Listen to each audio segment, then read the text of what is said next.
கர்த்தருடைய பரிசுத்தநாமத்துக்கு மகிமை உண்டாவதாக. கர்த்தர் உங்கள் குடும்பங்களை ஆசீர்வதிப்பாராக. இன்றைக்கு தியானிக்கும்படி எடுத்துக்கொண்ட வேத பகுதி எபேசருக்கு எழுதப்பட்ட நிருபம் 2ஆம் அதிகாரம் 10ஆம் வசனம். ஏனெனில் நற்கிரிகளை செய்கிறதுக்கு நாம் கிறிஸ்து இயேசுக்குள் சிருஷ்டிக்கப்பட்டு தேவனுடைய செய்கையாக இருக்கிறோம். அவளில் நாம் நடக்கும்படி அவர் முன்னதாக அவர்களை ஆயத்தம் பண்ணி இருக்கிறார். கிறிஸ்து இயேசுக்குள் சிருஷ்டிக்கப்பட்டு ஜெபிப்போம். நல்ல பிதாவே, நன்றியோடு சோதரிகள் துதிக்கிற இந்த வார்த்தையின் மூலம் உடைய ஜனத்தை சந்தித்தவர்களுக்காய் சோதரி கிறிஸ்து இயேசுவின் மூலம் பிதாவே. எபேசு சபைக்கு பரிசுத்த பவுல் எழுதும்போது ஆவியானவர் மூலமாக சொல்லப்படுகிற ஒரு செய்தி, நாம் ஏன் கிறிஸ்து இயேசுக்குள் சிருஷ்டிக்கப்பட்டோம். தேவன் மனிதனை ஆணும் பெண்ணுமாக சிருஷ்டித்தார். ஆதியாகமம் புத்தகம் 1ஆம் அதிகாரத்தில் நாம் பார்க்கும் பொழுது மனிதனை, உலகத்தை ஆண்டவர் சிருஷ்டித்தார்.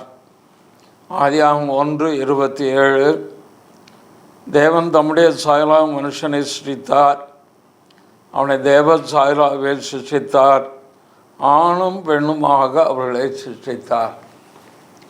இது ஒரு முதல் சிருஷ்டிப்பு.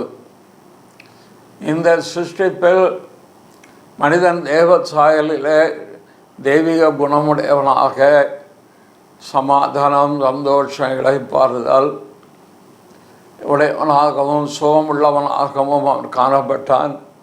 ஆனால் எப்பொழுது ஆதாம் மீறுதலுக்கு உட்பட்டாரோ, தேவன் கொடுத்து ஒரு கற்பனை மீறினாரோ, அப்பொழுது மனிதன் தேவ உறவை இழந்து போனான். தேவ உறவு இழந்து போகும்போது அதில் தேவ சாயலை அவன் இழந்து போனான். சமாதானம், சந்தோஷம், இளைப்பாறுதல், சுகம் எல்லாவற்றையும் தெய்வம் கொடுத்த காரியங்களை அவன் இழந்து துக்கம், பயம், திகழ், எதிர்காலத்தை குறித்த அவநம்பிக்கை, இப்படிப்பட்ட காரியத்துக்குள் அவனுடைய ஆன்மா கடந்து போய்விட்டது. ஆனால் இப்படிப்பட்ட நிலைமையிலிருந்து மனிதனை மீட்கும்படியாக தான் கர்த்தராகிய இயேசு கிறிஸ்து இந்த உலகத்தில் வந்தார். தேவன் மனுஷ சாயல் ஆனார். அவரை யார் ஒருவர் தன்னுடைய சொந்த ரட்சராக ஏற்றுக்கொள்கிறார்களோ, கிறிஸ்து என் பாவத்திற்காக சிலுவையில் மரித்து உயிர்த்தெழுந்து 3ஆம் நாள் உயிர்த்தெழுந்த தெய்வம் இன்றைக்கு உயிரோடு இருக்கிறார்.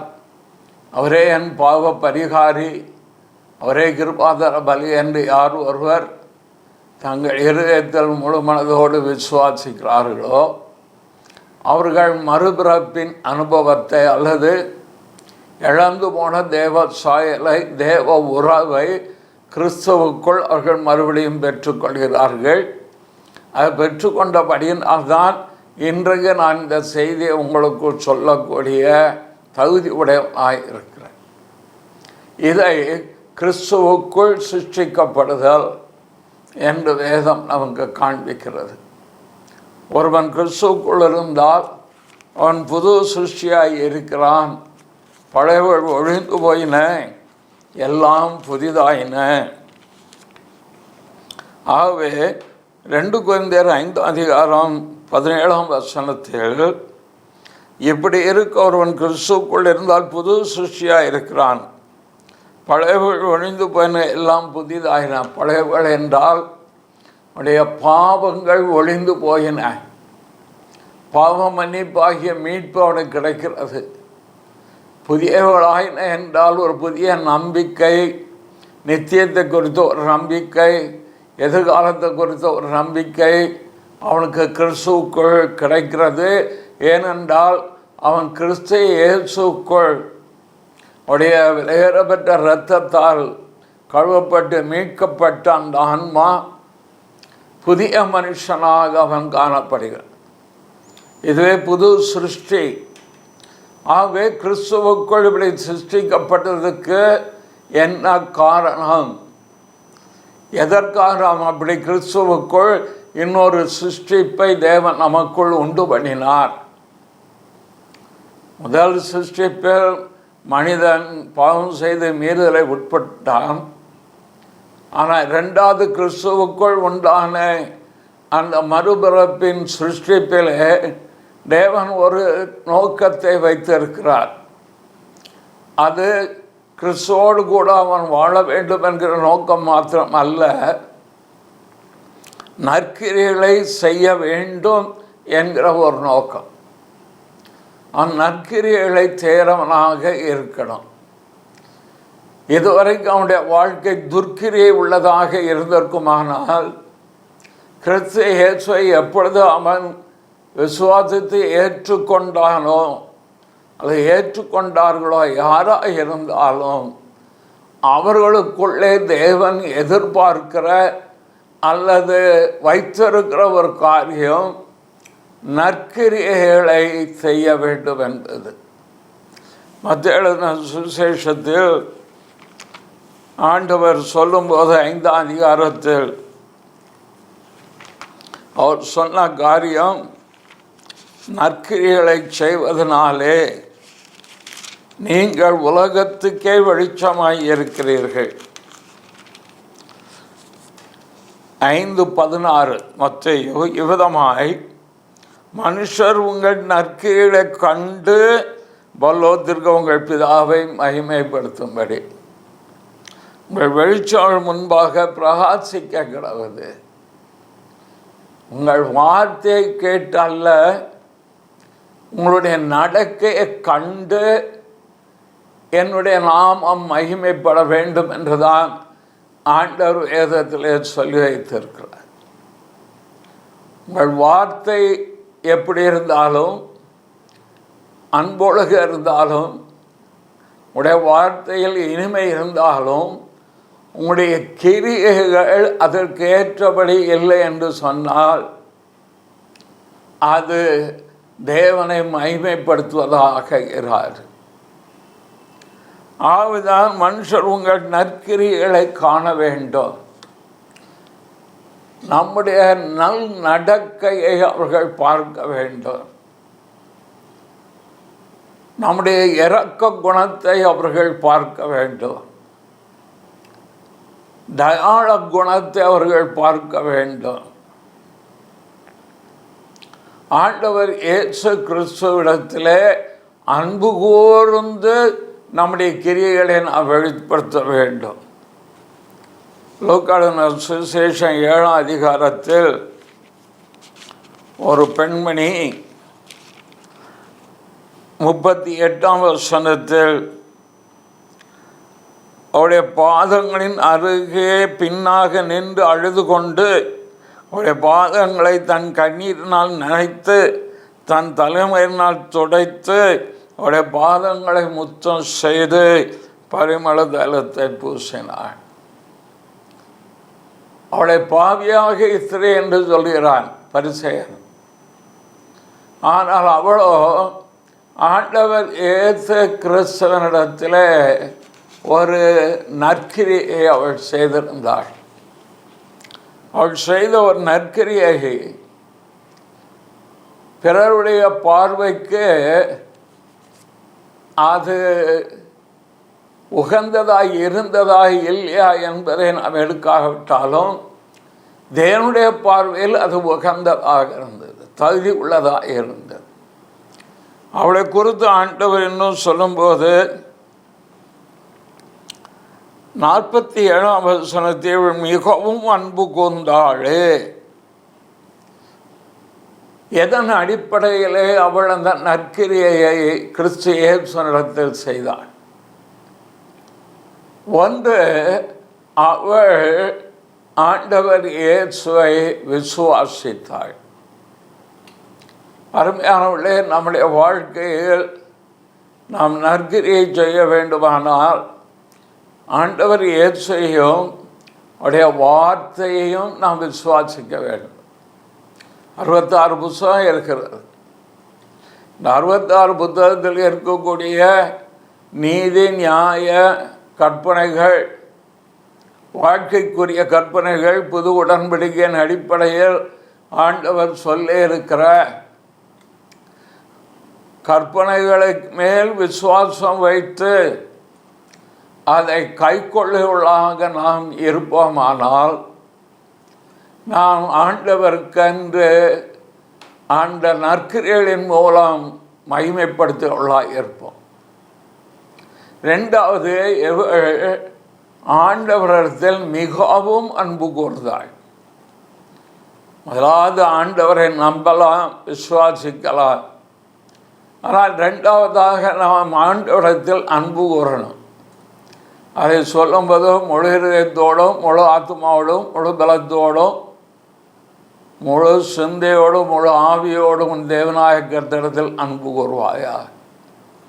இன்னும் எபேசியருக்கு எழுதப்பட்ட நிருபத்தில் 6ஆம் அதிகாரத்தில் கடைசியாக முடிக்கும்போது பவுல் அப்போஸ்தலன் விதமாக எழுதுகிறார், நம்முடைய கர்த்தராகிய இயேசு கிறிஸ்துவில் அழியாத அன்புடனே அன்பு கூறுகிற யாவரோடு கிருபை உண்டாயிருப்பதான்.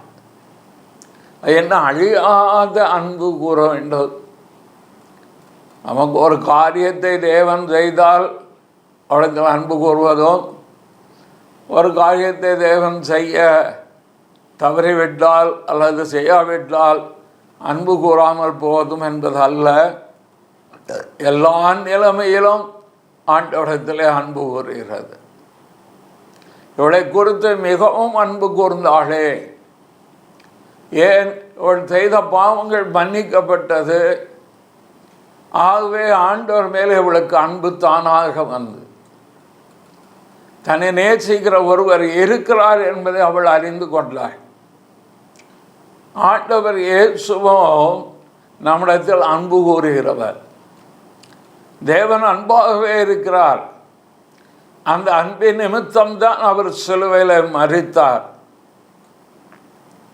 அந்த அன்பு தான் அவரை தன்னை தியாக பலியாக ஒப்பு கொடுக்க வைத்தது. அந்த அன்பு தான் அவரை உலகத்தில் மனித அவதாரம் எடுக்க வைத்தது. ஆகவே அவருடைய அன்பையே ருசிக்க இவருடைய வாழ்க்கையிலும் நம்முடைய நேசிக்கிறவர்கள் அவர் மேல் அன்பு கூறும் என்கிற ஒரு எண்ணம், உணர்வு நமக்குள் கடந்து வரும். என்னையும் நேசிக்கிறவர் ஒருவர் இருக்கிறாரா? ஆகவே விசுவாசமும் இருக்கிறது, அன்பும் இருக்கிறது. இந்த ரெண்டும் கலந்த நிலைமையில் அவள் ஒரு கிரியையை வெளிப்படுத்துகிறாள், ஒரு நற்கிரியை அவள் வெளிப்படுத்துகிறாள். ஆண்டவர் இயேசுவின் வருடத்தில் சொல்லும்போது என்னிடத்தில் நற்கிரியை செய்திருக்கிறாள் என்றார். என்ன நற்கிரியை? தன்னுடைய வாழ்க்கைக்கென்று அவள் வைத்திருந்த வெளியேறப்பட்ட பரிமள தைலம் தன்னை அலங்கரிப்பதற்கோ அல்லது சுற்றி இருப்பது எதற்கோ ஒன்று தனக்கென்று அவள் சேர்த்து வைத்திருந்ததை கிறிஸ்துவுக்கென்று அவள் அர்ப்பணித்தாள். அவளுடைய கிரியினாலே தன் அன்பையும் விசுவாசத்தை அவள் வெளிப்படுத்தினாள். எனக்குரியதெல்லாம் உமக்குரியது, அவை இதை நான் உம்முடைய பாதத்திலே ஊற்றுகிறேன் என்று ஆண்டவருக்கு அதை சமர்ப்பித்தாள். தேவனுடைய பிள்ளைகளாகிய நாம் ஆண்டவரை விசுவாசிக்கிறேன் என்று சொல்லலாம், அன்பு செலுத்துகிறேன் என்று சொல்லலாம். ஆனால் கிரியையினாலே அந்த அன்பையும் விசுவாசத்தை வெளிப்படுத்துவதாக. உன்னிடத்தில் அன்பு கூறுவது போல் பிறனிடத்தில் அன்பு கூறுவாயா? மனித நேயத்தோடு செயல்படுவதாக நாம் இருக்கணும். ஏழைக்கு இறங்குகிறவன் கர்த்தருக்கு கடன் கொடுக்கிறான். பிதா இரக்கமுள்ளவராக இருக்கிறது போல நீங்களும் இரக்கமுள்ளவர்களாக இருங்கள். லூக்கான சுவிசேஷம் 6ஆம் அதிகாரத்தில் நாம் பார்க்கும்போது ஆண்டவர் இயேசு சொன்ன ஒரு காரியம் அதுதான். உடைய கிரியை எப்படி வெளிப்பட வேண்டும்? அது என் நிலையும் வெளிப்பட வேண்டும், எனக்காகவும் வெளிப்பட வேண்டும். 6:36 லூக்கா ஆகையால் உங்கள் பிதா இரக்கமுள்ளவருக்கு போல நீங்களே இரக்கமுள்ளவளாய். இயேசுக்கு ஊழியம் செய்வோம். அநேர் ஊழியம் செய்வதனாலே இயேசுவை பிரியப்படுத்துவ நினைப்போம். அதே சமயம் இயேசுக்காக நாம் செயல்பட வேண்டியது பிறருக்கும் உதவி செய்வதாக ஏழைகள், எளியவர்கள், திக்கற்றவர்கள், விதவைகள், அனாதைகள், ஒடுக்கப்பட்டவர்கள், ஆதரவற்றவர்கள். இதை குறித்து எபிரேய நிருபக்காரன் சொல்லும்போது 13ஆம் அதிகாரத்தில் 16ஆம் வசனத்தில் அன்றி நன்மை செய்யவும் தான தரம் பண்ணவும் மறவாதிருங்க. தசமாக கொடுத்தான் மட்டும் இருந்துடாத, காணிக்கு கொண்டு போய் போட்டான் மட்டும் இருந்து விடாதீர்கள். தான தர்மம் பண்ண மறவாதிருங்கள். இப்படிப்பட்ட பலிகளின் மேல் தேவன் பிரியமாயிருக்கு. ஆண்டவருக்கு அதிக பிரியம் என்ன தெரியுமா? ஆராதனை செய்வதல்ல, ஏழை எளியவர்களுக்கு உதவி செய்து. நியாயத்தீர்ப்பு நாளில் பசியாயிருந்தேன், என் பசியை ஆற்றினீர். ஆடை இல்லாமல் இருந்த என் ஆடை தந்தீர். சிறையில் இருந்தேன், பார்க்க வந்தீர்கள். வியாதியாயிருந்தேன், விசாரிக்க வந்தீர்கள். இந்த சிறியவர்களுக்கு எதை செய்தீர்களோ எனக்கு காண்கிற மனுஷனத்தில் அன்பு கூறாதவன் காணாத தெய்வத்தில் எப்படி அன்பு கூறுவான்? இதைத்தான் இதில் நடக்கும்படியாக நாம் கிறிஸ்து இயேசுவுக்குள் சிருஷ்டிக்கப்பட்டு இருக்கிறோம், ரட்சிக்கப்பட்டு இருக்கிறோம், மறுபிறப்பு அடைந்திருக்கிறோம். கர்த்தர் உங்களை ஆசீர்வதிப்பாரா. நல்ல பிதாவே, இந்த வார்த்தைக்காய் துதிக்கிறேன்.